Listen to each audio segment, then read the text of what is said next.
السلام عليكم ورحمة الله.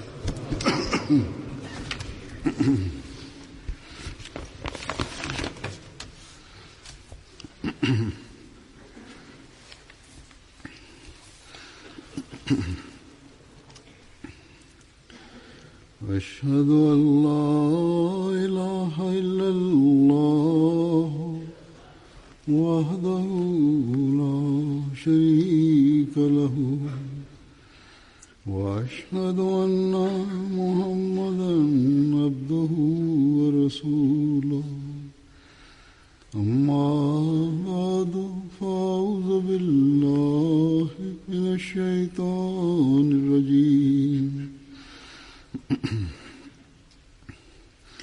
بسم الله الرحمن الرحيم الحمد لله رب العالمين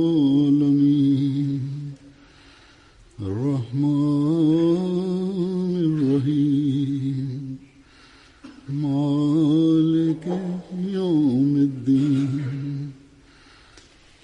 إياك نعبد وإياك نستعين اهدنا الصراط المستقيم صراط الذين أنعمت عليهم غير المغضوب عليهم ولا الضالين.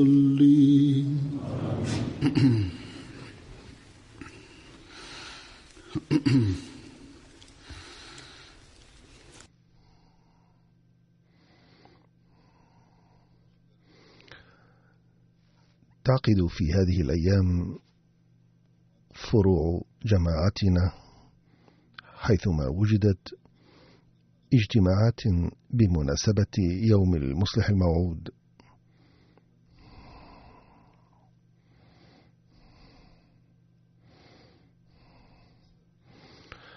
العشرون من فبراير هو اليوم الذي بشر فيه المسيح الموعود عليه السلام بولادة ابن له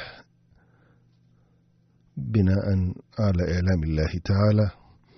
لقد أعد حضرته عندها إعلانا بين فيه خصائص هذا الابن ونشره في 20 من فبراير عام 1886 وذكر فيه صفاته وخصائصه. وكما قلت تعقد الجماعة بهذه المناسبة احتفال يوم المصلح الموعود في 20 من فبراير من كل عام أو في يوم آخر قريبا من ذلك بحسب التيسير. الاحتفال بيوم المصلح الموعود وعقد الاجتماعات بهذه المناسبة إنما هو في الحقيقة بسبب تحقق نبوءة عظيمة لسيدنا المسيح الموعود عليه السلام، وليس احتفالا بيوم ميلاد ميرزا بشير الدين محمود أحمد الخليفة الثاني رضي الله عنه. لقد قمت بهذا التوضيح لأن بعض الناس والشباب من الجيل الذين ولدوا هنا أو ذوي العلم القليل يتساءلون قائلين: ما دمنا نحتفل بيوم المصلح الموعود فلماذا لا نحتفل بيوم ميلاد الخلفاء الآخرين؟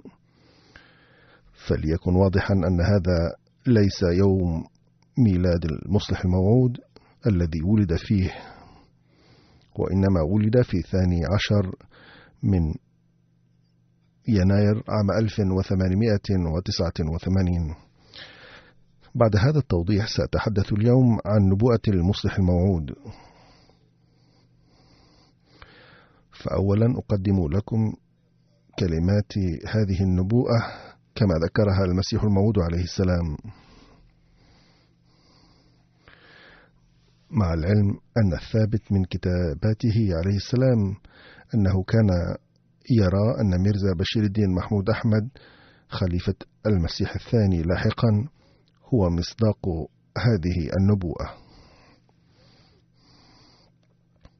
وهذا بالضبط كان رأي الخليفة الأول رضي الله عنه أيضا، كما كان يرى بعض صلحاء الجماعة أيضا أن الخليفة الثاني رضي الله عنه هو مصداق هذه النبوءة.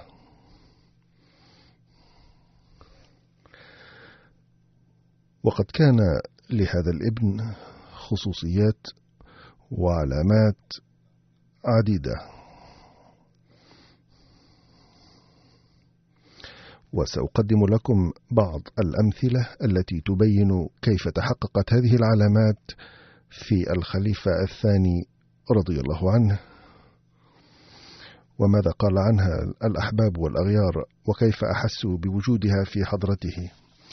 فأولا وقبل كل شيء أقدم لكم كلمات هذه النبوءة كما ذكرها المسيح الموعود عليه السلام، إذ قال: النبوءة التي تتعلق بهذا العبد المتواضع أكتبها هنا اليوم، أي بتاريخ 20 من فبراير عام 1886 ميلادية، الموافق 15 من جمادى الأولى، بكلماتها الإلهامية فقط مراعاة للإيجاز والاختصار، وسأسجلها بالتفصيل فيما بعد في كتاب إن شاء الله. النبوءة الأولى بإلهام الله تعالى وإعلامه عز وجل: لقد خطبني الله الرحيم الكريم المجيد القادر على كل شيء جل شأنه وعز اسمه بإلهامه وقال: إني أعطيك آية رحمة بحسب ما سألتني، فقد سمعت تضرعاتك وشرفت أدعيتك بالقبول بخالص رحمتي، وباركت رحلتك هذه، يعني السفر إلى هوشياربور والهديهانا، فآية قدرة ورحمة وقربة ستوهب لك، آية فضل وإحسان ستمنح لك، ومفاتيح فتح وظفر ستعطى لك.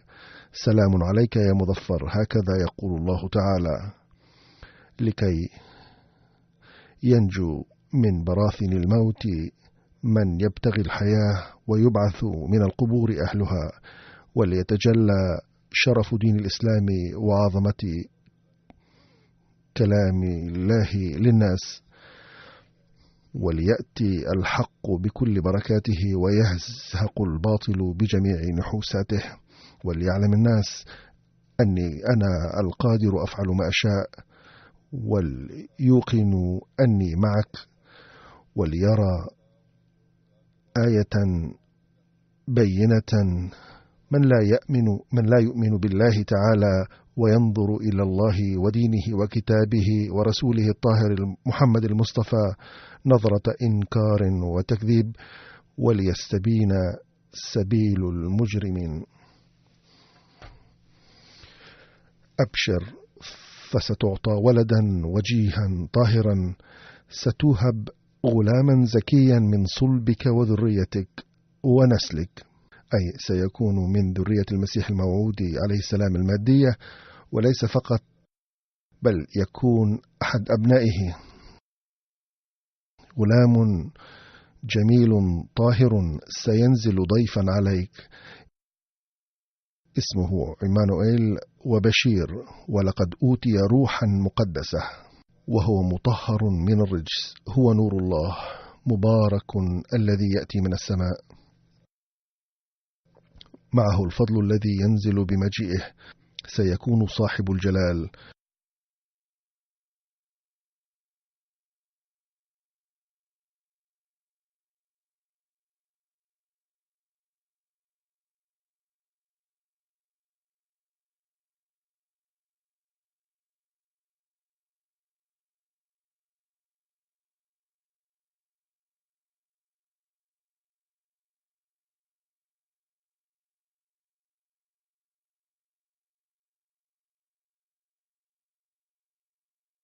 ولد صالح كريم ذكي مبارك، مظهر الأول والآخر، مظهر الحق والعلاء، كأن الله نزل من السماء،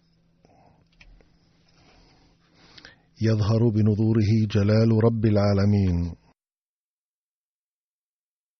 يأتيك نور ممسوح بعطر الرحمن القائم تحت ظل الله المنان، يعظم شأنه ويرفع اسمه وبرهانه، وينشر ذكره وريحانه إلى أقصى الأرضين. إمام همام يبارك منه أقوام، ويأتي معه شفاء ولا يبقى سقام، وينتفع منه أنام، ينمو سريعا سريعا كأنه عردام، ثم يرفع إلى نقطته النفسية التي هي له مقام وكان أمرا مقضيا.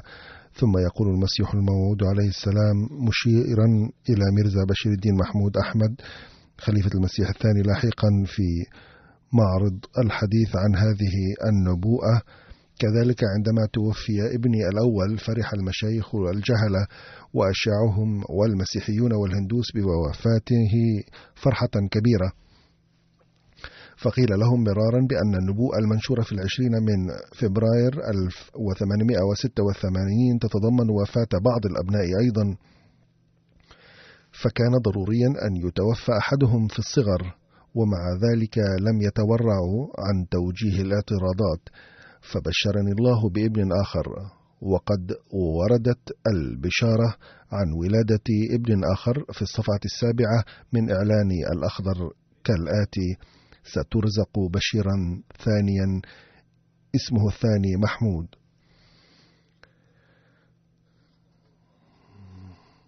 ثم يقول حضرته: ومع أنه لم يولد حتى تاريخ الأول من سبتمبر عام 1888، ولكنه سيولد حتما في المدة المحددة له حسب وعد الله تعالى.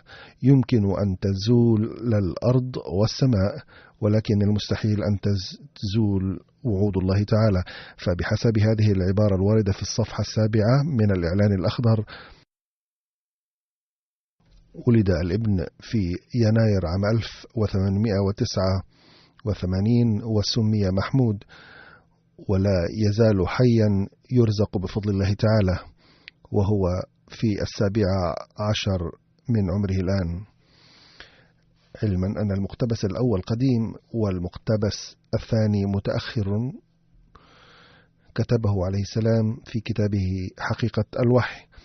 وهناك أقوال أخرى للمسيح الموعود عليه السلام عن هذا الموضوع، لكني بدلا من قراءة المزيد منها أذكر لكم الآن رواية تبين مكانة هذا الابن عند الخليفة الأول رضي الله عنه. يقول بير منظور محمد، وهو مؤلف كتيب يسرنا القرآن، بأنني قلت للخليفة الأول رضي الله عنه قبل 6 أشهر من وفاته: لقد توصلت اليوم من خلال قراءتي لإعلانات سيدنا أحمد عليه السلام إلى أن الابن الموعود هو ميا صاحب، أي ميرزا بشير الدين محمود أحمد. فرد علي الخليفة الأول رضي الله عنه قائلا: نحن نعلم هذا الأمر سلفا، ألا ترى كيف نعامل ميا صاحب معاملة خاصة وكيف نحترمه؟ فلما كتب بير منظور محمد هذه الكلمات التي تكلم بها الخليفة الأول وقدمها إلى حضرته ليصادق عليها، كتب رضي الله عنه عليها ما يلي: أنا الذي قلت هذا الكلام لأخي بير منظور أحمد نور الدين 10 من سبتمبر عام 1913. يقول بير منظور محمد: وفي المساء اليوم التالي بعد هذه الواقعة، أي يوم 11 من سبتمبر عام 1913، كان الخليفة الأول مستلقيا على سرير في بيته، فأخذت أمسد قدميه، فقال لي بعد قليل دون أي كلام سابق أو حديث آخر: لا تنشر هذا المقال الآن، أي أن ميرزا بشير دين محمود أحمد هو المصداق لهذه النبوءة، ولكن انشره عندما ستشتد معارضته. كتب السيد غلام حسن مختار أراضي ييكو في مدينة السيالكوت إلى الخليفة الثاني رضي الله عنه بعد إعلانه أنه هو المصلح الموعود: سيدي الحبيب وإمامي وهادي ومرشدي حضرة الخليفة المسيح الثاني للمسيح الموعود عليه السلام، لقد قرأت جريدة الفضل الصادرة بتاريخ 30 من يناير، وأشكر الله تعالى وأحمده لأنه حقق رؤياي. ثم يقول: لعل حضرتك تتذكر بأنني كنت قد باركت لك في عهد الخليفة الأول في مكتب الفضل بحضور المرحوم شادي خان السيالكوتي، وقلت بأن الله تعالى قد أراني في الرؤيا أنك أنت ستكون الخليفة بعد الخليفة الأول، وستحقق النصر وينزل عليك الوحي. ولقد ألقيت هذه الرؤيا على مسامع الخليفة الأول أيضا، ففرح كثيرا وصدق الأمر، وقال: لأجل ذلك بدأت معارضته من الآن. كما كنت قد أسمعت سيد حامد شاه أيضا هذه الرؤيا، فالحمد لله أن حضرتك بنفسك أعلنت الآن بأنك المصلح الموعود. لقد أعلن حضرته بأنه المصلح الموعود عام 1944. يقول: الحمد لله أن حضرتك قد أعلنت بكونك المصلح الموعود، وإلا فقد كنت على حق اليقين منذ عهد الخليفة الأول بأنك خليفة الله والمصلح الموعود. يقول أحد صلحاء الجماعة الصوفي مطيع الرحمن البنغالي في رسالة كتبها إلى المصلح الموعود رضي الله عنه، ولكن كتب هذه الرسالة بعد إعلان حضرته بأنه المصلح الموعود، قال: أرى من المناسب ذكر رؤياي التي رأيتها قبل نحو 23 أو 24 عاما، ولقد كتبتها إلى حضرتكم سابقا أيضا، والآن بعد إعلان حضرتكم بكونكم المصلح الموعود أصبحت على يقين بأن هذه الرؤيا كانت تتعلق بنبوءة المصلح الموعود. لقد رأيت في الرؤيا اجتماع العيد، ورأيت المسيح الموعود عليه السلام واقفا على مقام عال ورفيع، كان لابسا جبة خضراء وكان يلقي خطبة، فلما تقدمت إليه المصافحة بعد انتهاء الخطبة أدركت بأنه ليس بالمسيح الموعود، بل هو شخصكم الكريم الخليفة الثاني.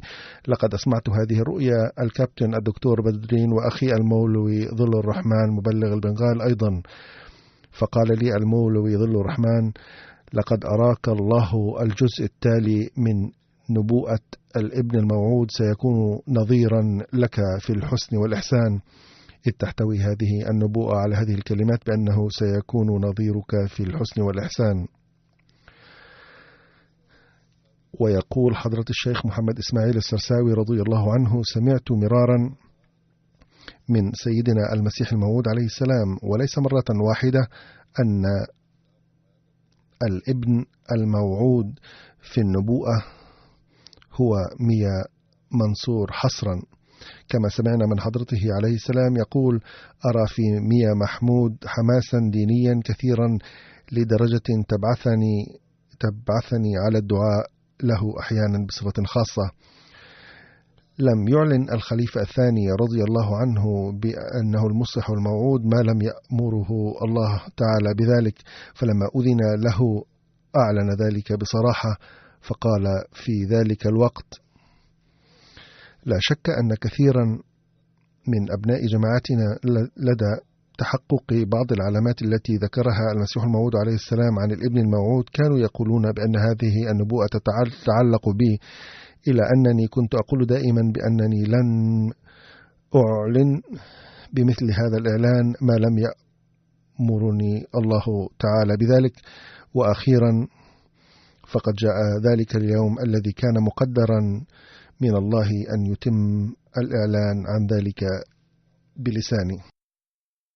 وقال حضرته في هذا الإعلان خلال الجلسة فيه شعار بور: إنني أعلن هنا مقسما بالله وبأمر من الله تعالى أنه كشف علي أنني أنا الابن الموعود في نبوءة المسيح الموعود عليه السلام الذي سينشر اسمه عليه السلام في أرجاء العالم. ثم قال حضرته رضي الله عنه في الجلسة في لاهور: أقسم بالله الواحد القهار الذي لا يحلف باسمه حلفا كاذبا إلا الملعونون ولا ينجو المفتري عليه من عذابه، أن الله تعالى قد أخبرني في هذه المدينة أي لاهور في بيت الشيخ بشير أحمد المحامي الواقع في بيت رقم 13 شارع تمبل بأنني أنا مصداق النبوءة عن المصلح الموعود، وأنا ذلك المصلح الموعود الذي بواسطته سيصل الإسلام إلى أرجاء العالم ويقام التوحيد فيه.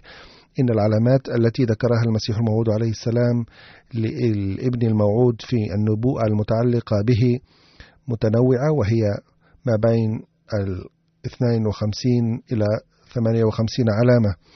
على أي حال إنها أكثر من 50 علامة. وأذكر الآن كيف عاين تحقق هذه العلامات أفراد الجماعة وغيرهم في شخص حضرته رضي الله عنه. يقول السيد أبو الفارج الحصني من دمشق عند وفاة المصلح الموعود رضي الله عنه: لقد تألمت قلوبنا وحزنا جدا بخبر وفاة حضرة أمير المؤمنين الخليفة الثاني المسيح الموعود عليه السلام، وهذا الألم قد ترك في قلب كل أحمدي تأثيرا أليما جدا. لقد حزنت جماعة دمشق بوجه خاص وتألمت كثيرا لأنها غرست مباشرة بيد حضرته رضي الله عنه. لقد غرسها حضرته بيديه المباركتين ثم سقاها بتوجه خاص وروحانيته، فقد نمت هذه الغرسة وازدهرت وتحقق ما قاله الله تعالى عن حضرته: وتتبارك منه الأقوام. لقد نلنا فيوضا إلهية ببركة دعائه واهتمامه بنا. أتذكر جيدا أنني كلما التمست من حضرته الدعاء شعرت بأثار استجابته ماديا وروحانيا بشكل واضح وملموس. وصدق الله في وحيه عن حضرته: نور يأتيك نور ممسوحا بعطر رضوان الله.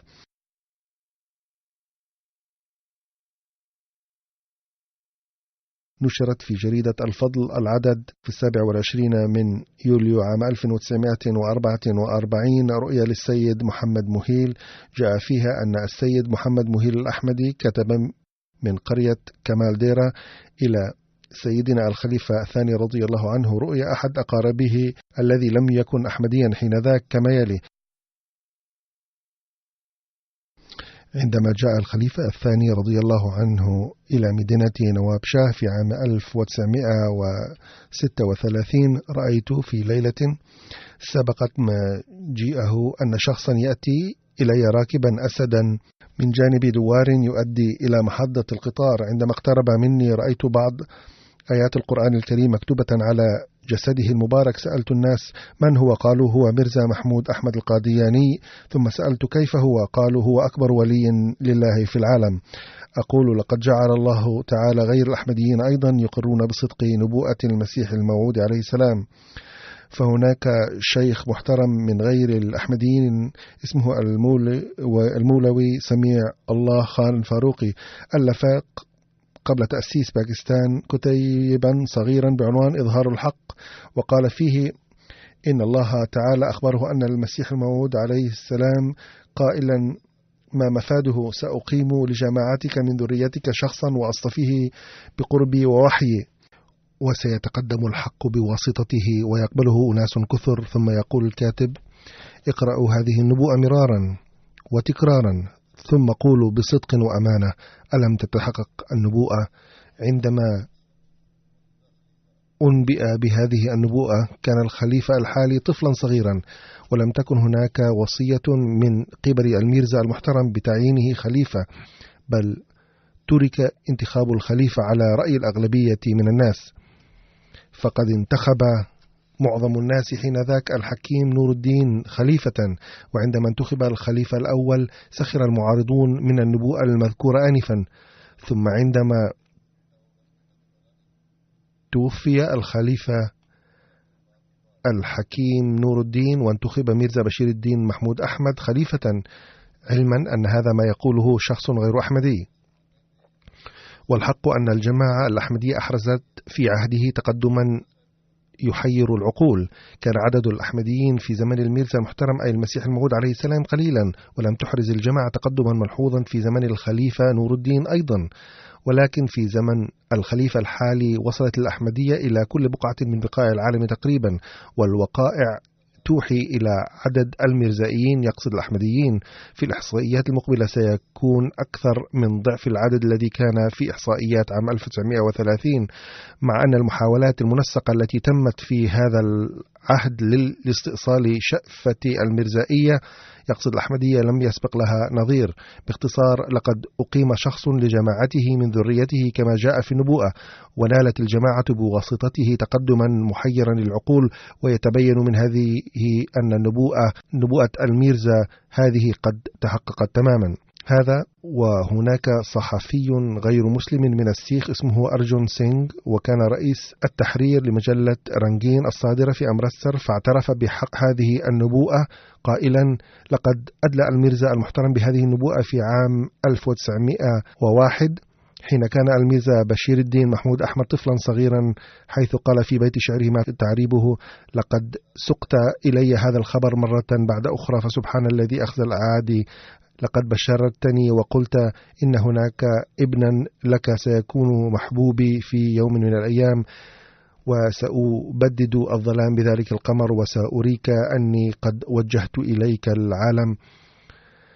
لم تكن البشارة إلا غذاء للقلب، فسبحان الذي أخزى الأعادي. يتابع الصحافي المذكور قائلا إن هذه النبوءة تحير العقول فعلا، ففي عام 1901 لم يكن ميرزا بشير الدين محمود أحمد عالما جليلا، ولم تنكشف إلى ذلك الحين مواهبه السياسية، والقول في ذلك الحين أنه سيكون حتما ابنا بصفات ومزايا كذا وكذا دليل على قوة روحانية كبيرة. قد يقول قائل بأنه لما كان الميرزا المحترم قد أسس نتيجة ادعائه جماعة، فكان بالإمكان أن يخطر بباله أن ابنه سيتولى الخلافة بعده، ولكن هذا القول باطل، لأن الميرزا المحترم لم يضع للخلافة شرطا أنه لابد أن يكون الخليفة من عائلته أو من أولاده، فلم تكن للخليفة الأول علاقة بعائلة الميرزا المحترم، ثم كان ممكنا أن يتولى الخلافة بعد الخليفة الأول المولوي الحكيم نور الدين شخص آخر، كما كان المولوي محمد علي أمير الجماعة اللاهورية يود أن يكون هو الخليفة، ولكن الأغلبية حالفت الميرزا بشير الدين محمود أحمد فتولى الخلافة. والسؤال الذي يطرح نفسه هنا هو: إن لم يكن في الميرزا الكبير يقصد المسيح الموعود عليه السلام قوة روحانية تعمل عملها، فكيف علم أنه سيكون له ابن بهذه الصفات؟ عندما أعلن الميرزا المحترم الإعلان المذكور كان عنده 3 أبناء وكان يدعو لهم جميعا، ولكن النبوءة ذكرت ابنا واحدا فقط، ثم نرى أن ذلك الواحد قد أحدث تغيرا كبيرا في العالم. أقول إن ظروف الجماعة في ذلك الزمن مختلفة تماما، والأسباب المتاحة لنا اليوم لم تكن متاحة حين ذاك، وإن كنا لا نملك كافة الوسائل اليوم أيضا، ولكنها أفضل من ذلك الزمن على أي حال. ففي تلك الظروف أيضا أسست الجماعة بتأييد الله تعالى ونصرته في أكثر من 50 دولة تقريبا، وتوطدت فروع الجماعة في كل قارة.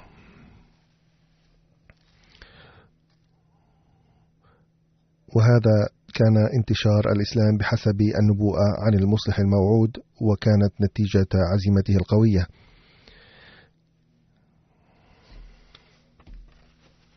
كانت الغاية المتوخى من ولادة الابن الموعود ليتجلى شرف دين الإسلام وعظمة كلام الله للناس، وقد اعترف بتحققه هذا بكلمات واضحة زعيم مسلم معروف جدا في القارة الهندية وشاعر مفوه اسمه المولوي ظفر علي خان، فكتب في جريدة زميندار مخاطبا أتباعه: أعيروني سمعكم وأنصتوا، لن تستطيعوا أنتم وأشياعكم أن تقدروا على مقاومة الميرزا محمود إلى يوم القيامة. إن الميرزا محمود يملك القرآن وعلم القرآن، فهل تملكون أنتم شيئا أيضا؟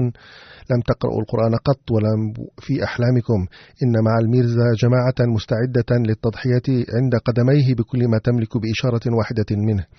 إن لدى الميرزا محمود دعاة وعلماء متخصصين في شتى العلوم والمجالات، ولقد ثبت رايته في كل بلد من العالم. أقول: لقد وعد الله تعالى أن الابن الموعود سيكون من أولي العزم، وسوف يملأ بالعلوم الظاهرة والباطنة. فقال صوفي معروف في الهند اسمه السيد حسن نظامي الدهلوي معترفا بذلك في نعت سيدنا المصلح الموعود رضي الله عنه: كثيرا ما يكون مريضا ولكن الأمراض لا توقع الخلل في نشاطاته العلمية وبإنجاز أعماله بكل هدوء وطمأنينة حتى في عواصف المعارضة. قد أثبت عزيمته التي يتمتع بها المغول، وأن العائلة المغولية تملك أسلوبا خاصا لإنجاز المهام، فهو يتمتع بفهم السياسة أيضا وقوي في فهم الدين وإدراكه أيضا، ويعرف فنون الحرب أيضا، أي هو خبير في الحرب بالدماغ والقلم. كان نبأ مهم عن الابن الموعود أنه سيتسبب في فك رقاب الأسرى، فقد ظل هذا النبأ أيضا يتحقق في أشكال مختلفة على الدوام تحققا يحير العقول. وحركة تحرير كشمير شاهد على ذلك، لأن إكليل إنجاح هذه الحركة أيضا ينبغي أن يوضع على رأس لجنة الهند بأسرها لمصالح كشمير. وكانت هذه اللجنة المشهورة قد شكلت في 25 من يوليو عام 1931 في شملة بمبادرة حضرة المصلح الموعود واستشارة كبار زعماء المسلمين في الهند مثل السير ذو الفقار علي خان والدكتور السير محمد إقبال والخواجة حسن نظامي الدهلوي وسيد حبيب محرر جريدة الساسة وغيرهم. وعهدت رئاستها إلى حضرة الخليفة الثاني للمسيح الموعود عليه السلام. وكانت نتيجة القيادة الناجحة لحضرته أن مسلمي الكشمير الذين كانوا محرومين من حقوق الإنسان الأساسية على مر العصور وكانوا يعيشون حياة العبيد قد بدأوا يتنفسون في أجواء الحرية خلال مدة قصيرة جدا، فقد قبلت حقوقهم السياسية والمدنية في الولاية، وأقيم البرلمان لأول مرة، ومنحت لهم العضوية المناسبة فيه، متمتعين بحرية التعبير شفهيا وخطيا أول مرة. وكتب العلماء إشادة بروعة أعمال حضرته أن الذين انتخبوا حضرة الميرزا رئيسا لهذه اللجنة رغم اختلافهم معه في المعتقدات في الزمن الذي كانت فيه أوضاع مسلمي كشمير حرجة جدا، قد انتخبوا أمثل شخص لهذه المهمة واضعين في الاعتبار نجاح المهمة. فلو لم ينتخبوا حضرة الميرزا في ذلك الزمن جراء الاختلافات في المعتقدات لفشلت الحركة تماما وواجهت الأمة المرحومة ضررا كبيرا. فقد كتب السياسي البارز والعالم مولانا محمد علي جوهر في جريدته همدرد الصادرة في 26 من سبتمبر عام 1927 ما يلي: سيكون من نكران الجميل إذا لم نذكر في هذه السطور جناب الميرزا بشير الدين محمود أحمد وجماعته المنسقة تنسيقا محكما، والذي كرس كل جهوده لخير المسلمين ورفاهيتهم وتجارتهم بعيدا عن الاختلاف في العقيدة. والوقت ليس بعيدا حين يصبح أسلوب هذه الفرقة المنسقة نبراسا لجمهور المسلمين، وخاصة لأولئك الذين تعودوا إطلاق ادعاءات عالية ظاهريا ولكنها جوفاء في سبيل خدمة الإسلام قابعين في المساجد. فقد قال موجها الخطاب إلى المشايخ: إنكم تطلقون من المنابر ادعاءات فقط، لكن الأحمديين يعملون.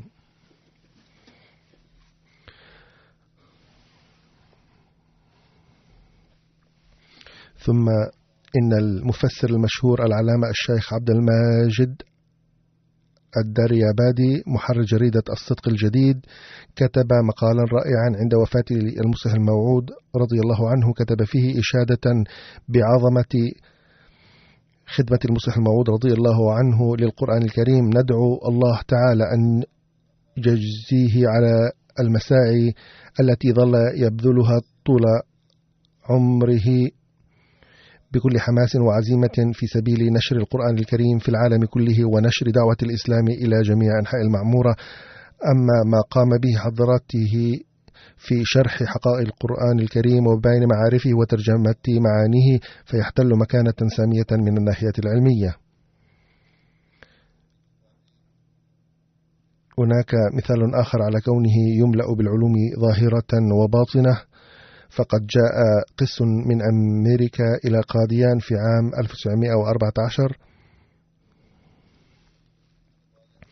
فطرح على بعض الأحمديين عددا من الأسئلة الدينية المهمة، وقال أيضا إنني أتيت إلى هنا من أمريكا وطرحت هذه الأسئلة على كثير من العلماء ولم أجد ردودا مقنعة لها. الآن قد أتيت إلى هنا لأعرضها على خليفتكم لأرى كيف يرد على هذه الأسئلة. يقول المولوي عمر الدين الشملوي المحترم إن الأسئلة كانت معقدة وغريبة. أيقنت بعد الاستماع لها أن حضرته لن يقدر على الرد عليها لأنه ما زال شابا ولم يتلقى دراسة خاصة في الإلهيات أي علوم الدين، وهو صغير السن أيضا واطلاعه أيضا قليل، ومن ثم سيحصل تشويه لسمعة الجماعة الأحمدية كثيرا. سوف تتشوه سمعة الجماعة في العالم، لأنه إذن لم يستطع حضرته الرد على أسئلة القس الأمريكي فسوف ينشر الدعاية المعادية بعد العودة إلى أمريكا أن خليفة الأحمديين لا يعرف شيئا وهو لا يقدر على التصدي للمسيحية أبدا، وإنما هو خليفة بالاسم فقط ولا يتمتع بمقدرة علمية مطلقا. هذا ما خطر ببال المولوي المحترم، ويقول لقد أصابني قلق كبير وحاولت جاهدا أن لا يقابل القس الأمريكي حضرته ويعود دون مقابلته، لكنني فشلت في ذلك إذ كان مصرا على ذلك أنه لن يعود دون مقابلته في كل حال. فذهبت إلى حضرته مضطرا وقلت له لقد جاء قس أمريكي ويريد أن يطرح بعض الأسئلة على حضرتك فماذا أفعل؟ فقال حضرته فورا ودون تردد أحضره. فأتيت به إلى حضرته وأنا كنت مترجما بينهما. بعد تبادل الحديث البدائي طرح القس أسئلته فترجمتها لحضرته، فاستمع حضرته لها كلها بكل هدوء واطمئنان، ثم رد عليها ردودا مقنعة حيرتني، وإذ لم أكن أتوقع أن حضرته سيتمكن من الرد عليها فورا ردا مقنعا عديم المثال وزاخرا بالمعارف. فلما ترجمتها للقس إلى اللغة الإنجليزية استغرب جدا هو الآخر وقال إلى اليوم لم أسمع من أحد خطابا عقلانيا زاخرا بالأدلة مثل هذا. يبدو أن خليفتكم عالم كبير وله نظرة شاملة على أديان العالم. قال ذلك ثم قبل يد حضرته بكل احترام وانصرف.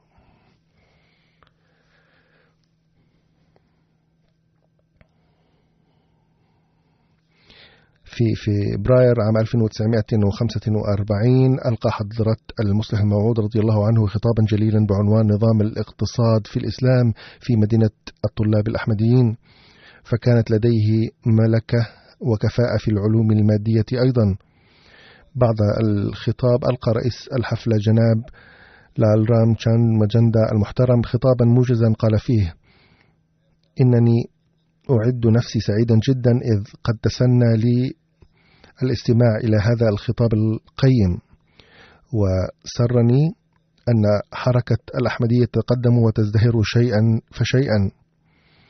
الخطاب الذي سمعتموه الآن قد بين فيه حضرته أمورا جديدة وقيمة جدا. قد استفدت كثيرا من هذا الخطاب وأعتقد أنكم أيضا انتفعتم كثيرا من هذه المعلومات القيمة. لقد أسعدني هذا الأمر أن غير المسلمين أيضا حضروا هذه الجلسة بجانب المسلمين، وأن العلاقات بين المسلمين وغير المسلمين في طور التحسن. إنني أجد فرصة النقاش مع كثير من أفراد الجماعة الأحمدية المحترمين، وأرى أن هذه الجماعة تقدم تفسيرات الإسلام التي هي مفيدة للغاية لهذه البلاد.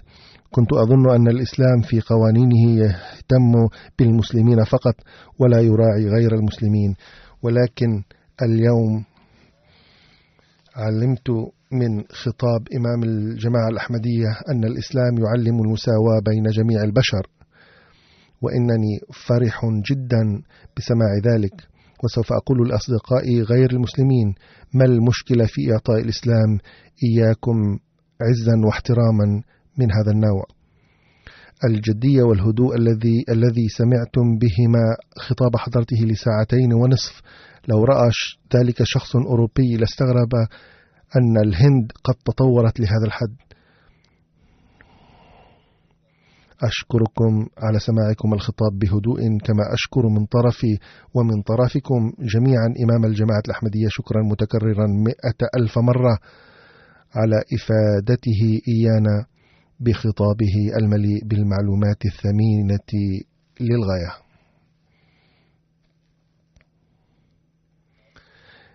يروي السيد أختر أورونوي الحائز على شهادة الماجستير ورئيس قسم اللغة الأردية في جامعة بطنة، حادثا للبروفيسور عبد المنان بيدل رئيس قسم اللغة الفارسية السابق عن التفسير الكبير، ويقول: أعطيت البروفيسور عبد المنان بيدل رئيس قسم اللغة الفارسية السابق وحاليا عميد كلية شبينة في بنتا بعض المجلدات لتفسير الكبير للخليفة الثاني رضي الله عنه، واحدا تلو آخر، فتأثر بقراءة هذا التفسير لدرجة أنه أعطى بعض مجلدات هذا التفسير مشايخ المدرسة العربية شمس الهدى في بطنة من أجل القراءة.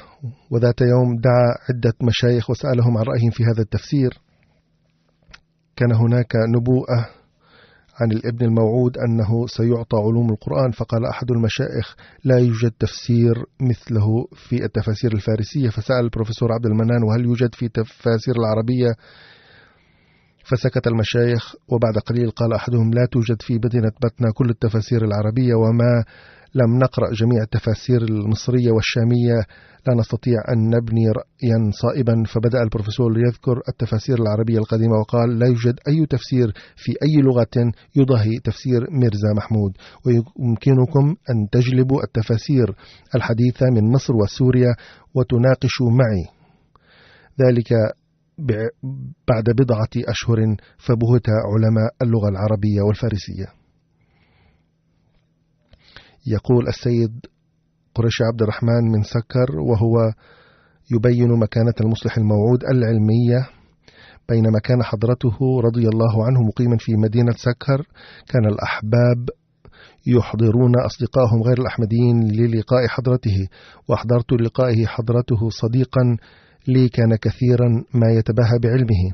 كان حضرته جالسا في مجلسه وكان الناس يسألونه بعض الأسئلة، وكان حضرته يجيب، ولكن ذلك الشخص ظل ساكتا من الأول إلى الآخر.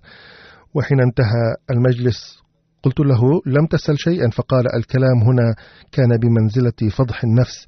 كان هذا الشخص من أشد المعارضين، ولكن كلام حضرته كان مؤثرا لدرجة قال هذا الشخص: ظللت أفكر لو عدت من هنا بإيماني يكون شيئا عظيما ودون أن أسأل شيئا.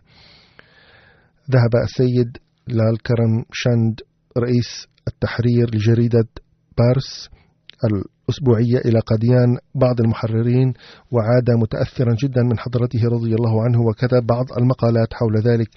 فقال: كنا نحسب السيد ظفر الله خان رجلا عظيما، وكان السيد شودري ظفر الله خان عضوا للسلطة التنفيذية لنائب الملك، ولكنه مثل طفل المدرسة أمام السيد بشير الدين محمود أحمد، لأنه أصوب رأيا منه في كل مرة. أي مكانة الخليفة المسيح الثاني أعظم جدا، ورأيه أصوب جدا ويقدم أدلة أحسن، ومن يملك قدرة عظيمة للتنظيم مثل هذا الشخص يمكن أن يوصل أي دولة علوها من التقدم.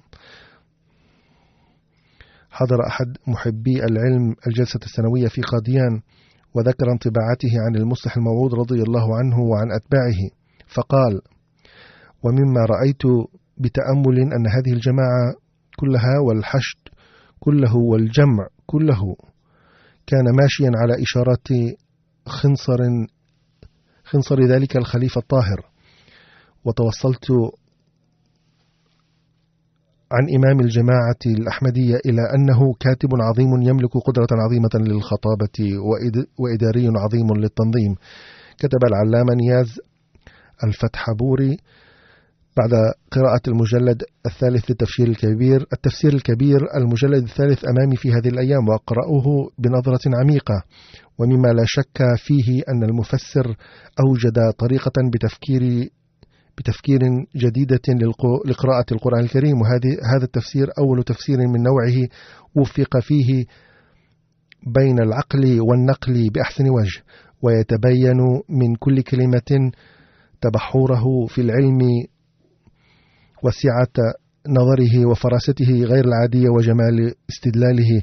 وإنني أتحسر على أنني ظللت غير مطلع عليه إلى الآن، ليتني أتمكن من رؤية جميع مجلداته. اندهشت بمعرفة أفكاره عن لوط عليه السلام في تفسيره سورة هود، واضطررت للقول لا يسعني مدح وجهة النظر التي اتخذها المفسر في تفسير هؤلاء بناتي، مخالفة لأسلوب جمهور المفسرين سلمه الله تعالى لمدة طويلة. فانطباعات الأحباب والأغيار عن المصلح الموعود رضي الله عنه والأثر العميق الذي كان يقع فيهم بلقائه، وحين كانوا يطلعون على ميزاته كان يجعل الجميع يستغربون.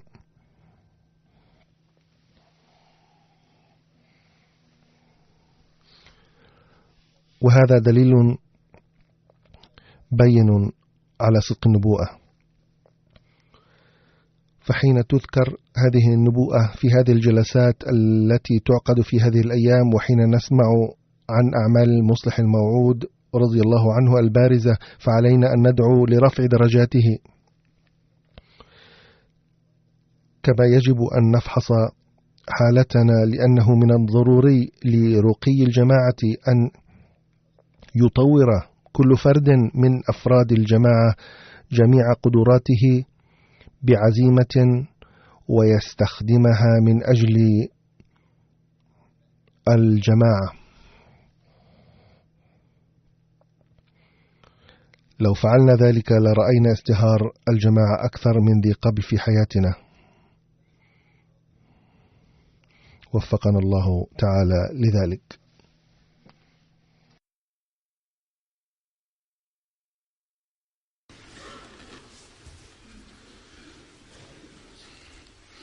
الحمد لله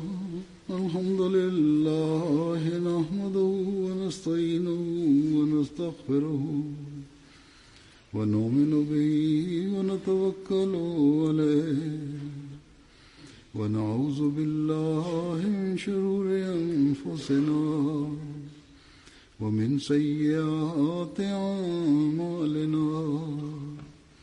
من يهده الله فلا مضل له ومن يضلل فلا هادي له.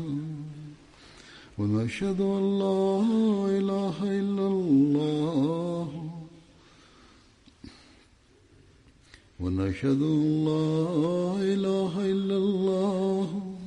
ونشهد أن محمدا عبده ورسوله.